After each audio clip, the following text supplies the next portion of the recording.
Enggak, lain kali kalau ada musik jogetnya jangan terlalu kenceng, ntar meja saya jatuh nih retak gimana coba? Oh gede banget kali saya Pak, joget aja nggak boleh bikin meja Bukan retak. apa-apa, ini kan meja, aduh ini baru banget nih, coba ini, Obe mana Obe sih?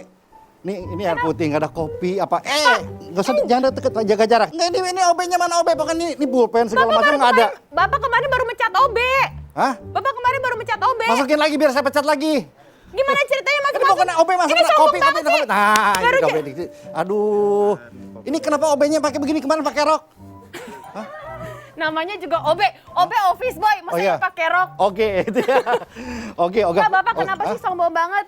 Iya kan? Baru jadi host 2 hari aja sombong banget. Baru punya meja kerja aja sombong banget. Oh iya dong, kita punya meja kan harus bangga, punya kursi. Orang rebutan dapetin kursi, dapetin meja juga rebutan. Bapak udah dapet kursi, waktu itu Bapak kabur dari kursi. Jadi kalau misalnya Gitu. duduk di meja itu artinya bos. Bos dong. Jadi kalau bos boleh songong. Boleh sombong. dong, boleh dong. Pak, Bapak Udah punya tahu meja. nggak? Kenapa? Bapak baru jadi host 2 hari. Jaga jarak sama meja saya. Bapak tahu nggak? Bapak sombong banget jadi Nggak usah jauh-jauh. pantesan aja disuruh pergi dari meja. Bapak jangan Ya. sombong. Ada Pak Menteri yang nggak perlu pakai meja, nggak merasa dirinya bos, tapi kerjanya bagus, nggak pakai merintah-merintah. Kalau ada menteri seperti itu hebat. Nggak mungkin ada. Beneran ada, Bapak nggak percaya? Saya panggil ya Pak ya. Coba, Ini cewek. ada Bapak Erick Thohir. Ayo. Pak silakan masuk Pak. Selamat datang Niki, Pak. gimana? Sehat-sehat? Silahkan. Sehat, Pak. Ayo. Assalamualaikum, Pak. Salam. Ngapain? Hah? Emang Pak, apa? ini sombong banget Pak. Baru punya meja aja merintah-merintah Pak. Obi Nggak, Pak. dipanggil-panggil, dipecatin Pak. Enggak, Pak. Sombong banget Pak. Itu mah disuruh, Pak, acting tuh, Pak. Coba. Pak, silakan duduk, Pak. Ya, Apa kabar, Pak? alhamdulillah sehat. Alhamdulillah sehat, Alhamdulillah. Pak, ini bener nih. Saya baru tahu soal dari Gracia. Emang bener Bapak nggak punya meja, Pak, di kantor? Ya mejanya bukan meja seperti ini. Ah, Meja biasa, meja panjang. meja panjang. Oh. Karena ya nggak tahu kebiasaan. Mhm. Karena kalau meja ini kan pemikirannya tuh gimana ya? Seperti seseorang mesti menghadap kita. Berarti Oh. secara pembicaraan udah Beda. ada atas dan bawah. Tapi kalau di meja besar seperti meja rapat atau meja panjang seperti itu, kita lebih sangat terbuka karena kita semua sejajar. Oke, berarti tujuannya supaya atasan dan bawahan tidak kaku, tidak kagok, seolah tidak ada jarak untuk bisa lebih kreatif Berdiskusi, lagi. ya. Iya, luar biasa. Betul, Dan betul. itu Pak, nggak ada meja seperti ini dalam arti meja bos dan segala macam itu di semua pekerjaan Bapak berarti. Ya karena filosofinya tadi, saya percaya kita bisa sukses itu karena kerjasama. Tetapi tentu sebagai pimpinan ya kita mesti punya leadership dan arahan yang jelas. Dan filosofi meja itu penting karena saya rasa sampai sekarang itu yang sangat terasa. Betul, betul. Ya, karena kita sama mejanya, tidak ada kursi khusus, tidak ada kursi apa ya, lebih suasananya lebih enak lah. Betul, betul. Gitu. Bicara soal pemimpin, Bapak segalak apa Pak sebagai pemimpin? Saya galak kalau hasilnya tidak kelihatan. Cuman kalau kesehari-harian saya rasa saya jarang marah. Jarang Ya marah. sangat akomodatif. Hmm. Cuman kalau ada kerjaan yang nggak selesai, biasanya saya ya Marahnya Bapak kayak apa sih, Pak? Penasaran saya nggak marah. Nah, kalau saya kan gitu marah kalau lagi emosi banget. Gitu ya kayak begini, ya Pak. saya rasa ada marahnya saya ada tahapan. Biasanya tentu ketika kita kasih kesempatan sekali tidak bisa, 2 kali tidak bisa, ya kita sebagai pimpinan ya mungkin marahnya salah satunya ya harus mengganti orang tersebut, ya kan? Tegas berarti Pak ya, bukan Ya, galak ya, tegas. bukan. Kebayangnya itu adalah pada saat bersih-bersih nih Pak. Itu kan ada, saya baca di media Pak Erick sedang bersih-bersih. Saya sempat karena bacanya selewat tuh bersih-bersih gimana nih Pak? Ya ngepel, nyapu. Ya bersih-bersih begini, bahwa tentu transformasi BUMN kalau mau sukses itu kan mesti ada dasarnya. Siap. Dasarnya yaitu transparansi. Hmm, Semua itu kalau terbuka, transparan pasti lebih enak. betul, betul. Lalu akuntabilitas, semua ada hitungannya. Hmm, Yang terakhir profesionalisme. Profesionalis. Nah kalau ini kita dasari dengan 3 hal ini, ya bersih-bersih yang kita lakukan ada fondasinya. Ada fondasinya. Bukan karena bersih-bersih suka dan tidak suka. Betul. Saya rasa tidak bisalah kita pemimpin melihat oh ini dekat sama kita, ini yang diberi kesempatan. Nah karena itu kita juga punya KPI yang jelas. Yaitu kita apa sih? Kita tegaskan kepada tim yang ada di UMN, mana fokus bisnisnya. Nah di fokus bisnis itu kita bisa punya tolak ukur. Dan hasilnya ada, yaitu apa? Ya dividen. Dividen buat siapa? Buat negara, di mana hasil dividennya bisa dipakai buat kepentingan masyarakat itu sendiri gitu. Kemarin terakhir saya dengar yang Garuda juga dibersihin. Terus apalagi Pak yang sekarang lagi dibersih-bersihin? Ya, Pak? saya rasa gini, konotasi bersih-bersih itu kan memang bagian dari tadi komitmen transformasi yang berlandaskan 3 hal tadi. Ya. Nah sekarang kita juga sedang mulai melihat mengenai subsidi. Ya subsidi yang selama ini, mohon maaf, ini kita nggak suuzon atau menuduh siapa-siapa. Subsidi ini kan ke depan harus tepat sasaran. Langsung aja ke rakyatnya. Kenapa harus melalui BUMN?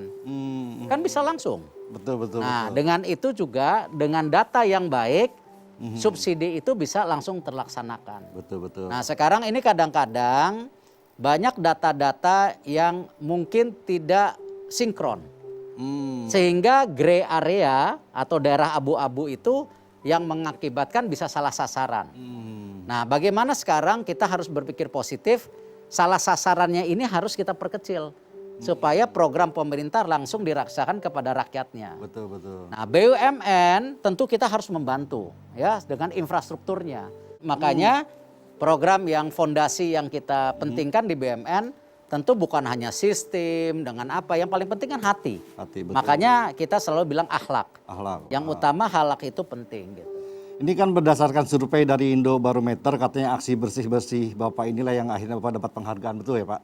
Sebagai menteri terbaik katanya dari Indobarometer. Oh itu gimana perasaan Bapak? Ya saya rasa penghargaan itu ya harus kita apresiasi. Tetapi kita mesti ingat kan waktu kita dapat penghargaan itu bukan karena kita. Karena tim kita. Betul. Pujian itu justru racun, kritik itu obat.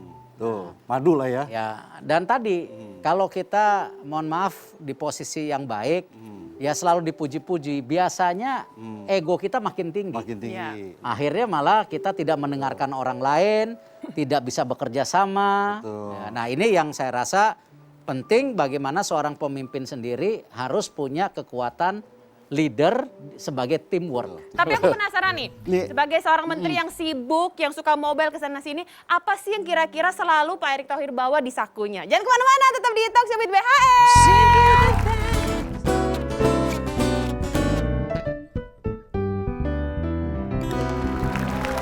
Masih di Talk Show with BHM. Betul, dan masih dalam rangkaian ulang tahun TV One. Tadi ada tantangan apa? Apa aja yang ada di saku Bapak kalau lagi kerja? Coba kalau di Pak Erick apa Pak? Cuma ini, Mohon maaf, apa tuh? handphone aja. Nggak ada yang lain, Pak? Nggak ada. Bener, Dompet Pak? juga Nggak ada, bawa. Pak. Serius, Dompet Pak? juga nggak ada, Pak. Dompet juga nggak bawa, Nggak Pak? bawa. Yang bayarin siapa Pak? Ya kan soalnya kan kalau makan sekarang dengan COVID ini ya di rumah. Oh, di rumah ya? Iya. Berarti zaman Covid gini saya nggak mau jalan sama Bapak. Bicara basket. Ini kebetulan katanya, ini hoax apa bukan nggak tahu. Pak Erick itu jago main basket. Oh ya, pas Dulu, banget basket sama dulu, ringnya dulu. bisa nyatu gitu ya? Mana ring? Itu dong Pak, gimana Pak kalau main basket Pak yang muter-muter gitu Pak? Ah, itu makanya pengen Nah, itu susah itu. Bolanya dong yang muter, bukan orangnya. Coba Pak, bisa Pak? Saya muter nggak bisa sih, cuman coba. Aduh nggak bisa. Sudah. Kalau main bener bisa. Oh. Coba Pak, bisa rebut. Pak Indri, rebut bola dari saya. Rebut. Apa lo? Sekarang Bapak Pak. Ayo Pak, rebut Pak. Ya, ambil Pak. Oh, ini beda. Anaknya pilih kasih ya. Anaknya pilih kasih. Tapi bener. Tuh kan, nggak bisa kan? Saya ngerebut. Nah, tuh. Mana? Itu di situ, kenapa nanya gue? Kita passing Pak. Oh, maaf Pak. Gitu sih. Oh, masih bisa. Aduh. Pak, emang suka banget banget main basket, Pak? Suka. Dari zaman sekolah suka main basket? Iya dari kecil. Oh iya? Pernah ikut kejuaraan-kejuaraan gitu dong Pak waktu Ya pastilah. Kita punya buktinya kalau Pak Erik suka main basket. Oh ya? Oh, Ini Pak Erik yang mana ya? saya yang mana ya? Ayo bingung kan yang mana coba? Bapak yang mana Pak? Tebak dong. Yang bawah sebelah kiri Pak. Iya benar. SD Cakep imut ya. kelas 5. Kalau pemain basket yang paling dikagumi siapa aja Pak? Ya almarhum Kobe Bryant. Karena 3 hal. Satu, dia sendiri kan loyal kepada klubnya. Sampai pensiun di klub yang sama. Di klub yang sama. Yang kedua setelah basket, dia juga mendapat banyak penghargaan. Hebat, hebat. Mungkin ini juga yang membuat Pak Erik terinspirasi dari basket ke bisnis. B2B, basket ke Back to bisnis. back. Basket ke bisnis. Kebetulan kalau kita lihat kembali kan kalau bisnis itu yang bagus, kalau ekosistemnya baik. Makanya selalu saya bicara di teman-teman kementerian, tentu kementerian saya, kita jangan membuat kebijakan yang tidak baik untuk market, untuk pasar. Nah sama, kalau kita ngelihat di industri olahraga, kan sama di Indonesia itu industri olahraga kita belum pada tahap industri sekali. Kenapa? Daya beli kita belum tinggi. Kalau nonton olahraga itu di luar negeri pembayarannya paling mahal tiketnya. Iya. Jadi kalau sekarang kita perlu buat makan, buat sekolah, itu masih yang penting-penting. Iya. Atau pertandingan olahraga di dunia itu, kalau kita beli tiket film 50.000 misalnya nonton di bioskop tuh, ya di teater, itu kan kalau nonton olahraga itu bisa 10 kali lipat. Jadi termasuk sesuatu yang luxury. Ya. Nah karena itu ya awalnya kalau kita bicara industri olahraga, saya secara pribadi percaya yang sudah ada di luar negeri. Betul, betul. Tetapi kita juga nggak boleh kalah tetap membangun industri olahraga di Indonesia secara bertahap itu. Ini makanya Bapak nih senang olahraga itu ke sana sampai pemilik tim NBA, tim Saya basket, ya. IBL, Satria Muda, Persib Bandung, pernah jadi komisaris, terus Inter Milan juga pernah Pak ya? Pernah Inter Milan. Itu nggak takut rugi Pak kalau kayak gitu Pak? Ya karena sudah jadi industri. Kan tadi pemasukannya dari berbagai macam. Ya. Dari penjualan tiket, penjualan baju, penjualan hak siar. Ekosistemnya udah ada. Udah ada ya. Cerita terindah yang pernah Bapak rasakan ketika menjadi pemilik yang A, B, C, D ini? Ya yang paling bangga kan kita bisa kasih lihat ke dunia. Orang Indonesia itu juga nggak kalah sama bangsa lain. Ya, Indonesia bisa punya bisnis di luar negeri, Buktikan khususnya tadi olahraga. Ya, padahal sepak bola kita ranking berapa, tapi punya klub bola di luar negeri. Ya. Jadi kalau kita mau sebenarnya kita bisa bersaing kok. Asal ya kita sendiri mau melakukan itu, didukung oleh strategi yang baik, tim yang baik. Kalau emang bener nih, pecinta olahraga, saya akan tanya, sebutkan 3 pemain legendaris NBA. Magic Johnson, yang disebutin Kobe Bryant lagi, nggak boleh Kobe Bryant dong. Nggak boleh Pak. Ya, kopi yang lain Pak, kopi yang lain. Itu kopi, ini kopi. Oh iya, iya, iya. Magic Johnson, Larry Bird, Karim Abdul-Jabbar. Nah itu Bapak 3, ayo sisanya 2-nya. Hah? Bapak udah jawab 3. Kan bintang tamunya Bapak. Michael Jordan. Michael Jordan. Michael Jordan, hebat banget. Yeay. Satu lagi. Satu lagi Pak. Hah? Siapa? Hakim Olajuwon. Hakim Olajuwon. Oh my God, keren banget. 3 pemain legend Inter Milan Pak. Javier Zanetti, Hah? Ronaldo, Nah Bapak 2 aja Pak. Satu lagi. Jurgen Klinsmann. Jordan Klinsmann. Oh my God, keren Tepuk tangan yang mana dong? banget. Aduh. Selain suka baca politik, suka baca olahraga juga. Ya saya nggak baca, saya denger. Pak, terakhir Pak, 3 klub basket Indonesia. Kalau legendari yang dulu ada 3 klub.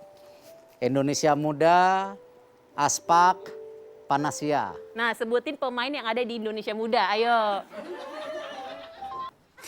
Robi Darwis, Ajat Sudrajat. Itu dia. Itu Persib semua itu.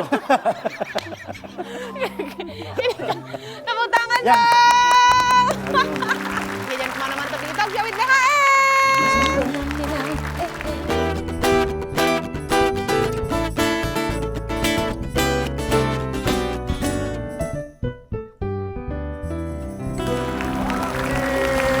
masih di Talk Show. With BHS. Aku tuh tertarik loh kalau ngomongin soal bisnis, Pak. Tapi sebelumnya gini, aku mau tanya, apa semua orang itu sebenarnya bisa bisnis? Enggak. Kenapa? Ya memang Allah nyiptain kita ya enggak di semua punya karakter yang sama. Kita juga bisa lihat apakah di darah kita, di kultur kita itu memang kita bisa jadi entrepreneur atau profesional. Karena ciri-cirinya juga berbeda. Kalau profesional pasti orang yang memang ya istilahnya sangat bekerja lebih hati-hati. Kalau entrepreneur itu kan pasti lebih mengambil resiko. Nah itu kelihatan dari karakter itu. Gitu.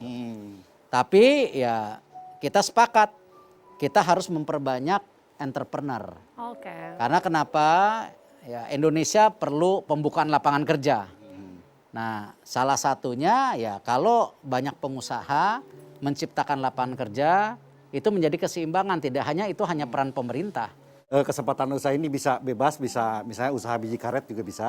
Karena memang Kenapa usaha biji karet? karena ada seseorang yang sekarang sudah jadi menteri, dulunya ternyata suka jualan biji karet. Coba mana biji karetnya? Nih. Ini, Masih dapat aja. ini biji Masih karet. dapat, Pak. Ini biji karet. Nah, yang paling aneh itu orang Indonesia katanya ngaku orang Indonesia tapi nggak ngerti cara bikin cara memainkan mainan Biji karet. Nah, saya juga nggak ngerti, Pak. Minta diajarin di gimana sih? Pak, jadi ada cerita apa sih, Tapi Pak? sebentar, Pak.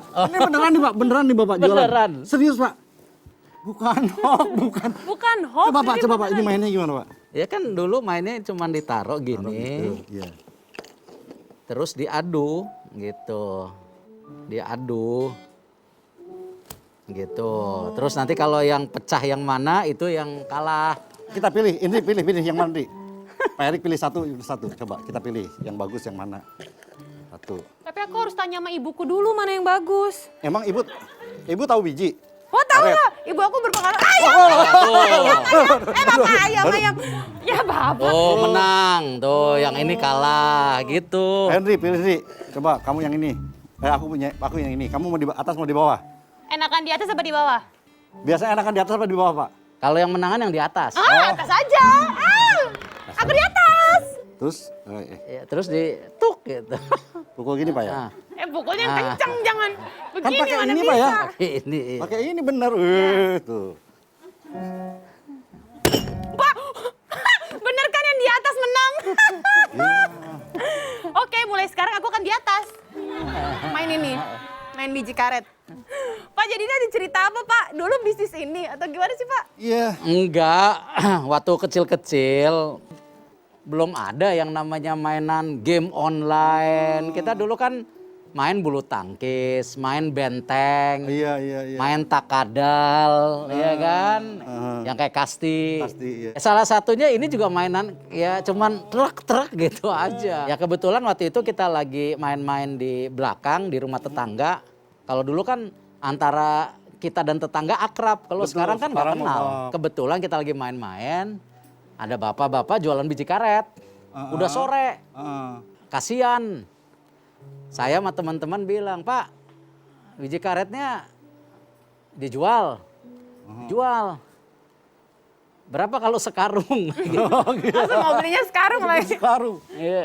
Terus dikasih harganya. Ya udah kita mecahin celengan. Oh. Nah, terus abis beli sekarung karena pikiran anak-anak kecil kan. Oh, kita main biji karet nih, sepuasnya seminggu. Gitu. Ya kan?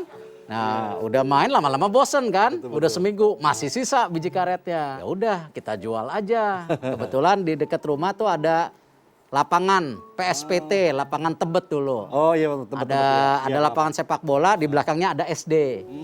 Ya kita jualan di situ, jualan biji karet. Untung nggak, Pak? Ya kan udah dimainin. Kalau misalnya grosir Pak, yang grosir ada cerita grosir. Iya, oh iya jualan jualan baju juga, Pak. Oh kalau itu kan ibu. Oh ibu. Kan bapak saya di tahun 60-an itu kan belum pengusaha.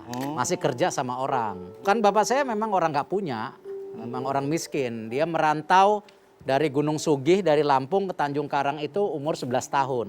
Dia bilang, wah kalau dia di kampung terus, dia nggak bisa sekolah SMP.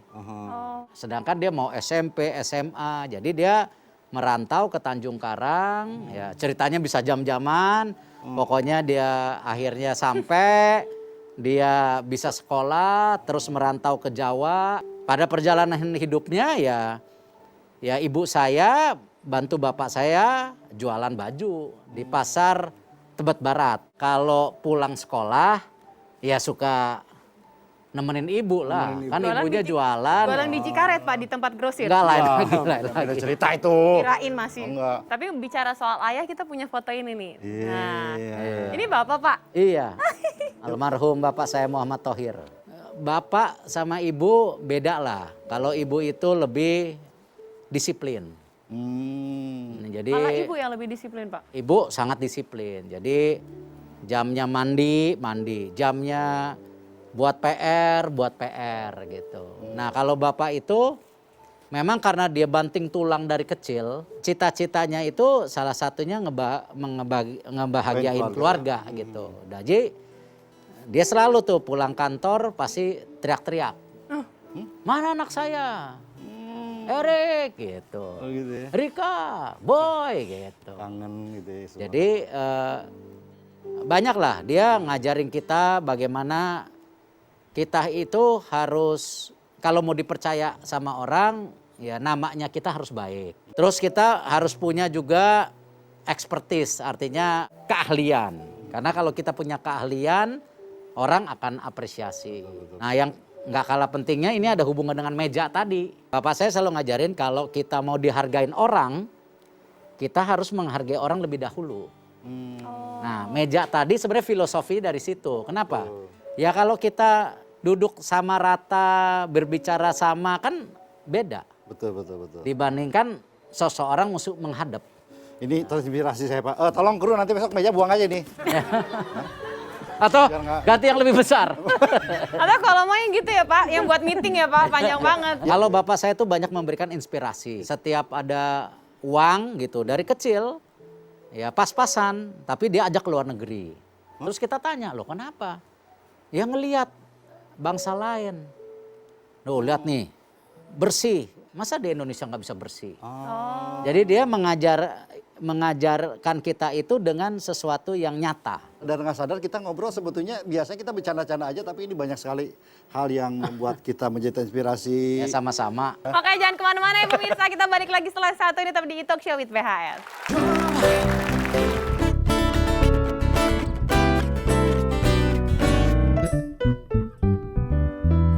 Ya, masih di E-Talk Show. With BHS. Grace, ini kan mimpi sekolah di Amerika pernah nggak? Adekku mah di Kanada. Di Kanada. Adekku di Vancouver. Tapi nggak sempat gegar otak dulu. Enggak. Nggak, ada teman saya, aduh. Temennya lagi. 2 kali jatuh. Bener Pak ya, gegar otak. Saya sekolahin di Amerika tuh, itu awalnya gara-gara gegar otak 2 kali katanya Pak. Kayak otaknya encer. Karena udah Oh jadi gara-gara jatuh. di rumah tuh kayak ada teras agak panjang. Jadi kalau hujan itu kan terasnya licin. Nah, ya biasa, bukan ya lari terus dengkulnya didudukin tau kan? Oh, selebrasi ceritanya Pak. Oh, selebrasi gitu. Iya. Ya kadang-kadang kan keplanting. Ya ampun. Jadi habis jatuh nggak bangun pusing gitu kan, ya dibawa ke rumah sakit gitu. Ya emang bandel lah. Yang ketua lebih bandel lagi. Itu lebih bener lagi. Peningkatan. Ya kan? Berantem apa gimana? Pak? Tawuran. SMA. SMA. Gara-gara ya basket, tanding, ribut-ribut, berantem, ya kepukul stick baseball. Ampun. Dan Untung setelah- bukan yang kayu. Oh bukan. Baseballnya yang kayak kaleng tuh. Kalau yang kayu mungkin pecah kali. Saya sih kalau yang kerupuk mau deh. Ada nggak? Yang styrofoam. Styrofoam. Nah itu lama tuh. Itu bener-bener masuk rumah sakit beneran tuh. Seminggu lebih geger otak tuh. Sampai ada keputusan Bapak harus dibawa ke Amerika. Enggak. Ya geger otak, terus ya masuk sekolah normal, cuman bapak saya marah. Karena memang waktu SMA waktu SD SMP tuh ketua kelas, sekolah di kelas ranking 5 lah selalu 5 besar. Waktu SMA 3 Jakarta Setiabudi. Nah, itu ini ranking 43. Dari muridnya 42, Pak. 42. Jadi memang perubahan. Ya Bapak sama Ibu khawatir, nih bandel nih gitu. Gitu, saya di Amerika. Ya kan, udah basket melulu, geger otak, sekolahnya rankingnya jelek gitu. Daripada keterusan istilahnya dipindahin. Nah, ternyata setelah dipindahkan ke Amerika, Ada surprise. ada surprise, Buat bikin sang kaget ibu. ibunya. Nah, apa tuh, Kenapa? Pak? Karena gondrong, rambutnya ya, bukan bulu hidung yang gondrong. Rambutnya gondrong, gitu Pak ya. Iya. Pakai anting, Pakai sepatu boot. pakai sepatu boot. Waduh. Ibunya kaget. Zamannya heavy metal. Kenapa Pak? Ya kan waktu itu zamannya Guns N' Roses, zamannya Van Halen. Iya, Kiss. Bapak nggak suka Van Halen ya? Suka. Suka, sama Itu Pak. tadi lagunya Jam. Iya tuh. Coba nyanyi dikit bisa nggak Pak? Nggak bisa. Dan ibu kaget lihatnya Pak. Ya kaget kan, Ngambek nggak, nggak Pak? pernah Marah, Pak? panjang. Marah? Waktu, ya itu cuman nggak lama kok, cuman setahunan gitu. Tapi Ibu nggak sempat berpikir untuk pindah ke negara lain lagi kan, Pak?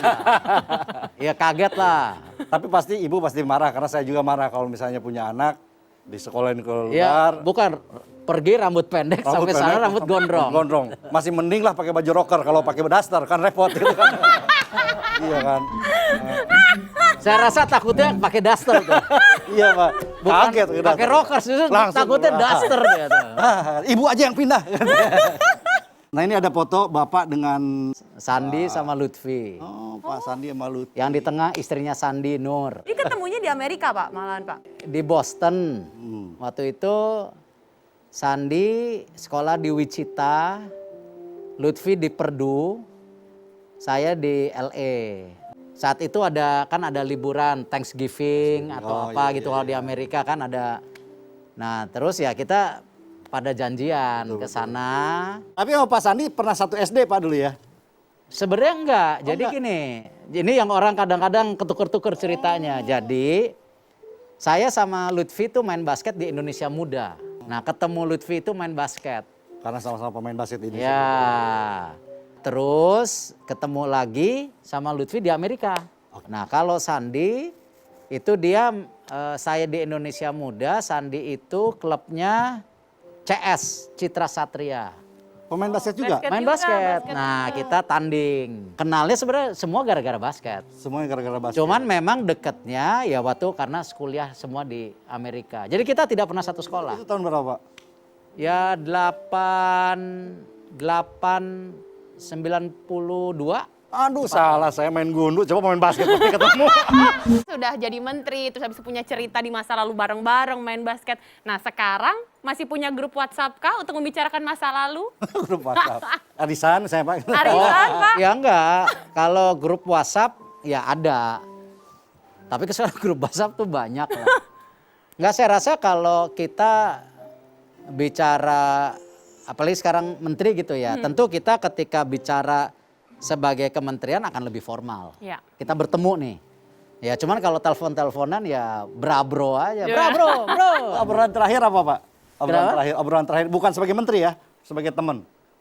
Sama Pak Lutfi, Kayaknya sama apa 2 minggu terakhir ngomongnya kerjaan masalah Wah, kerja terus ya? Iya. Gak pernah gitu, refreshing yuk, kita kan lagi pusing nih. Belum. Ini kacau ini. Emang lebih terlalu serius sudah. Lebih serius semua ya. Ntar saya nelfon nih, saya nggak serius Pak. Pak, ini kan pasti beda lah. Walaupun bagaimana profesionalisme di bidang sebagai pengusaha dan sebagai pejabat, itu pasti beda. Itu mana yang sebetulnya bisa Bapak lebih nikmati, lebih selami? Background saya dari dulu kan memang hidupnya di swasta. Pengusaha. Ah, Ya tentu ya pasti lebih menikmati ya dulu. yang dulu ya, termasuk Tapi tanggung jawab yang sekarang memang jauh lebih besar, makanya saya sangat berhati-hati, bukan berarti takut mengambil keputusan, tapi pasti sebelum mengambil keputusan atau membuat kebijakan itu, kita nggak boleh membuat kebijakan yang menguntungkan individu, Betul. tapi atau kelompok, tapi sebuah kebijakan yang bisa lebih seimbang untuk semua. Nilai pahalanya juga lebih tinggi. Ya. Karena kemarin bekerja untuk perusahaan pribadi karyawan. Kalau sekarang lebih luas. Lebih luas. Masyarakat. Nah, Alhamdulillah. ada nggak target menuju pahala yang lebih besar? Misalnya tiba-tiba pengen apa gitu, target politik mungkin ke depan? Saya rasa gini loh, posisi kita pembantu presiden. Kita harus loyal kepada Bapak Presiden sampai 2024. Setelah itu Ya kan? bebas ya Pak ya? Setelah itu bebas. Ya pilihan utama ya kembali ke swasta lah. Itu pilihan utamanya. Iyalah. Pilihan keduanya Pak? Hah? Nggak jualan biji karet? Pilihan kedua Mengembangkan biji karet Bisnis Indonesia. biji karet. industri biji karet yang bisa menjadi sebuah produk kecantikan. Wah, Oke. pas banget tuh. Ya, jangan kemana-mana, tetap di Etok Show with BHS.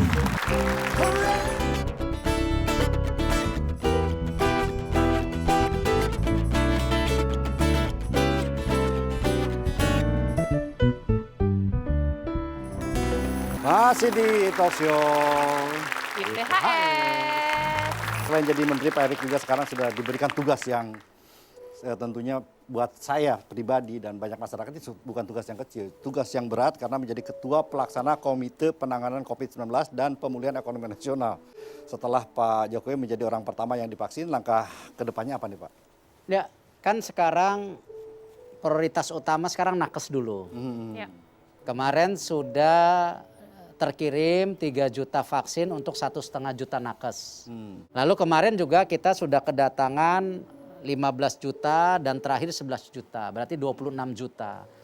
Nah 26 juta ini sekarang sedang diproses, sebagian sudah jadi, ini kan buat tadi berikutnya. Emang mesti ngantri sekarang, karena memang keterbatasan daripada vaksin itu sendiri.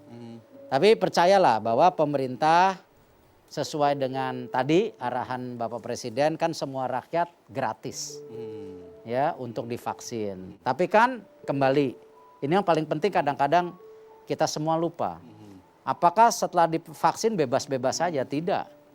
Ya, protokol kesehatan ini harus karena kan ada banyak juga yang belum divaksin. Itu berapa lama Pak bisa terdistribusi ke seluruh Indonesia?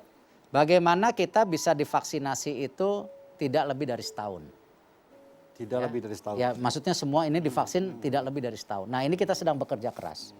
Dan kita juga mesti bersyukur loh, banyak negara yang malah belum divaksin sampai sekarang. Ya. Terus gimana Pak sama beritanya pasti simpang siur di luar sana. Ada yang mungkin akhirnya takut kok ini cepet banget dan segala macam. Pasti kan ada ketakutan-ketakutan juga di luar sana dengan berita-berita yang keluar. Ya, gimana, saya Pak? rasa gini, bahwa kan vaksin yang kita kerjasamakan atau kita beli sebelum vaksin merah putih ada ya.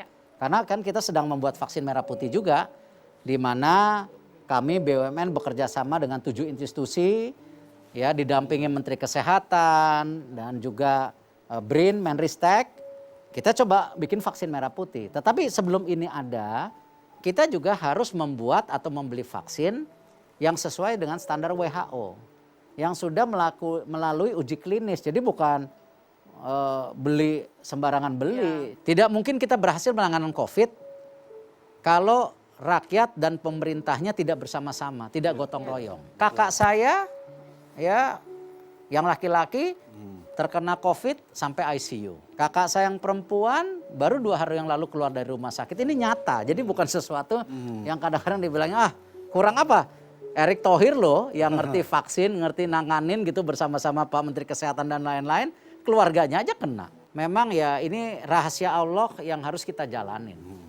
Dan pasti di balik itu adalah sebuah ya sesuatu yang kita nggak tahu nanti. Ya mungkin kita juga diminta Allah untuk introspeksi diri kan. Selama ini kita manusia tidak saling menghargai, ya tidak semua bicara perbedaan. Ya ini sekarang kan ayo kita harus sama-sama menyelesaikan COVID ini, nggak bisa sendiri-sendiri itu. Kalau bicara perang, kita semua sedang berperang dan musuh kita sama satu, yaitu virus yang ada sekarang, keburukan dan segala macam. Dan semua musuh itu hanya akan bisa dikalahkan kalau misalnya kita semua bersatu. Dan mudah-mudahan COVID ini justru mempererat hubungan antara masyarakat dan pemerintah, masyarakat dan masyarakat dan semuanya, karena kita harus bisa seperti lidi. Lidi aja nggak mungkin fungsinya banyak kalau tidak disatukan. Kalau lidi itu menyatu bisa membersihkan yang lain. Wah, Assalamualaikum warahmatullahi wabarakatuh. Woi, belum. Ini ngapalinnya dari 3 hari yang lalu loh. Iya. Pak, Iya. tapi ada Dari tadi nggak- makanya saya begini mulu. Pak, tapi ada nggak yang mau disampaikan untuk pemirsa di rumah sekarang yang mungkin nih yang tadinya enggak, saya nggak mau vaksin, saya takut vaksin. Tapi akhirnya jadi oke, vaksin itu penting sekarang ini. Ya, sekarang kan mayoritas yang tidak mau divaksin itu mempertanyakan efek samping. Ya. Ya, saya mengerti. Saya punya ibu yang usianya 81 tahun. Pasti sebagai seorang anak pun ya kita ingin memastikan tadi vaksin ini baik buat ibu saya. Kita tidak mungkin ingin membahayakan rakyatnya. Ya.